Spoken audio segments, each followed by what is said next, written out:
maximum. Au-delà des crimes, il n'y a qu'un pas. Et du crime au crime des crimes, j'ai nommé bien sûr le crime de lumière.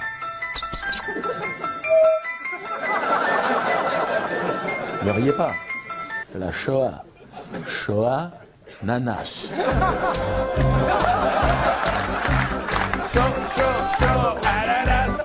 Mais arrêtez, putain! Vous êtes filmés, c'était un piège! Oh putain, les mecs! Vous êtes malades ou quoi, les Je me suis gars? reconverti très sincèrement Le week-end, au judaïsme.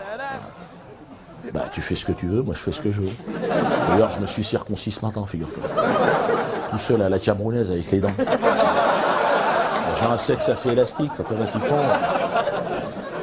Je suis juif, tout à fait. D'ailleurs, si des antisémites se sont glissés dans la salle, hein, vous pouvez rester. Hein, vous avez payé, mais vous riez comme les autres, les gars. Voilà, c'est tout. Ne laissez pas emporter par je ne sais quel rire. Ouais, mais je sais de quoi je parle. Parce que l'histoire, elle est écrite par qui, toi.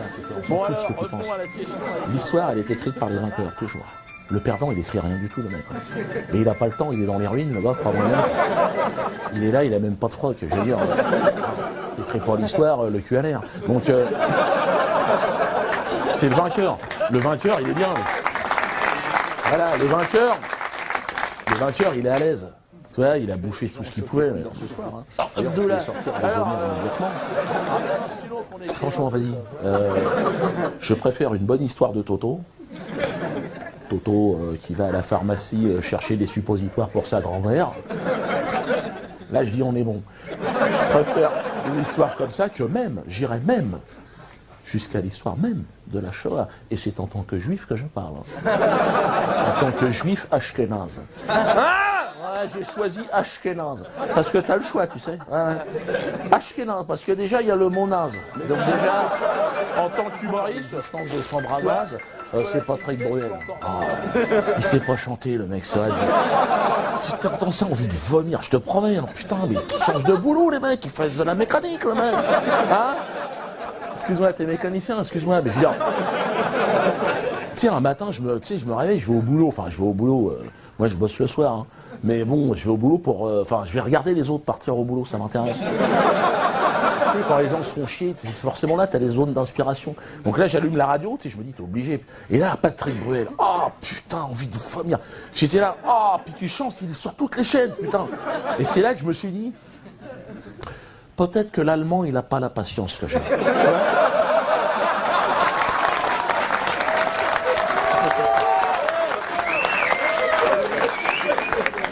Oh, puis il est bricolo, l'allemand, tu vois. Fin de matinée, il t'a pondu une chambre à gaz juste pour Jean-Marie Milliard, on a commencé ensemble. Hein. Un mec, il avait tout pour réussir, il remplissait le Stade de France. Il roulait en Ferrari, il était heureux, le gars. Hein. Il s'est mis à contester les attentats du 11 septembre.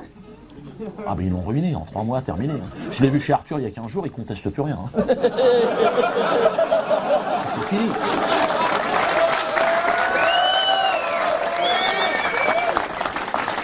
Tu dois collaborer, putain. On est juste de la main-d'œuvre. Regarde-moi. Ma femme, Nathalie, tu sais qu'elle est prof de collège. Bon, cette année, elle a accompagné les classes de 3e à Auschwitz. Pourtant, tu sais ce qu'elle en a à foutre de ces histoires-là. Bon, eux, dans sa famille, ils ont collaboré quelque chose. Hein. À côté, t'es une majorette, excuse-moi de te parler comme ça. Son grand-père, Nathalie. Ah bah attends, la légende voudrait qu'il ait rempli 500 trains, lui tout seul. C'est les Allemands qui lui ont dit, lève le pied, Jeannot, on peut pas suivre. Sarkozy, hijo de puta. Parce que t'as même plus besoin d'être dans un avion, c'est des drones. T'es chez toi, c'est ton bureau, c'est propre évidemment. Hein, t'as un joystick, une coupe de champagne. Une seconde, Rachel, je suis au-dessus de Gaza, chérie. Mais oui, je balance du phosphore blanc. Ramène-moi les pistaches. C'est ce que je disais à un passant juif l'autre jour que j'ai croisé. Enfin, je pense qu'il était juif, le mec avait une kippa. Hein, donc, à moins que ce soit un jeune humoriste qui se lance. Et le mec m'a capté immédiatement. Il m'a vu, tu sais. Il est en liberté, qu'est-ce qui se passe? Alors moi, c'est vrai, comme je suis un peu taquin, tu sais.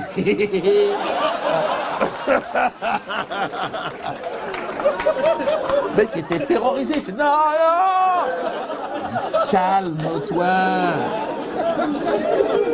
Je vais pas te déporter. Calme-toi. Tu sais, j'avais rendez-vous dans un quart d'heure, j'ai pas le temps de faire grand-chose. Détends-toi. Puis je me suis dit, Diodo, essaye de le calmer. Tu le connais même pas, le mec. Il te connaît pas, tout de suite, il a peur, le gars. Antisémite! Je suis pas tombé sur un créatif, le mec, il balance son truc. Je lui dis, fais un effort. Je dis, d'accord, si tu veux, si t'as besoin, il n'y a que des antisémites, des méchants tout autour. Calme-toi. Et là, elle me fait, t'as pas honte? Écoute, je fais un pas vers toi, fais un pas vers moi. Je dis, putain, honte de quoi? De ma race? Hein, ta mère la pute, de quoi tu parles? J'ai pas dit ta mère la pute, j'ai pas dit. Je l'ai gardé pour moi. Je dis d'accord, j'ai honte alors, j'ai honte. J'ai honte, putain, j'ai honte. Là, il m'a dit, ouais, mais t'en fais trop, tu te fous de ma gueule. Bah, j'ai dit, évidemment que je me fous de ta gueule. Tu me laisses pas le choix, réfléchis. Honte de quoi? Puis là, il était parti. Là. Alors, perdu pour perdu, je me suis dit, je vais le pousser dans ses retranchements. Je suis taquin, le mec, il veut jouer au con, il est quand même tombé sur une 5e dan. Ah, j'y mets. Alors, mais j'y vais en souplesse, ouais, bon, je t'emmerde, faut quand même que tu saches. Et bon, mais tu vois, je le mets à feu doux, le mec. Ouais. Bon, dès que j'arrive à ébullition, automatiquement, je mets les pattes. Donc, alors je le laisse partir, tu sais, il commence à sortir, bon, les fondamentaux, hein. Ouais, non, ma grand-mère, tu sais, sa grand-mère dans les camps de concentration, tu sais, en pyjama avec les numéros sur les poignets. Donc là, je me dis, c'est le moment de porter les stockades. Tu te décales, tu piques, tu comprends? Le mec, je lui dis, il faut que je te dise, ta grand-mère, j'en ai rien à foutre, on va commencer. Et je vais même te dire, je lui pisse à l'arrière. Bien évidemment, je n'aurais jamais pissé sur une déportée. J'avais vu ça chez Ardisson, le chantage à l'antisémitisme. C'était Besancenot qui s'était fait choper par la commandanture. Le gars, tu sais, en plus, il avait rien dit, le gars, tu sais. Je crois quand même, en Palestine, des fois, on sait pas tellement... Et en face, il y avait un mec du CRIF, toi, un 5 étoiles. Le mec au-dessus, c'est Jérusalem. Et le mec, il a dit « Antisémite !»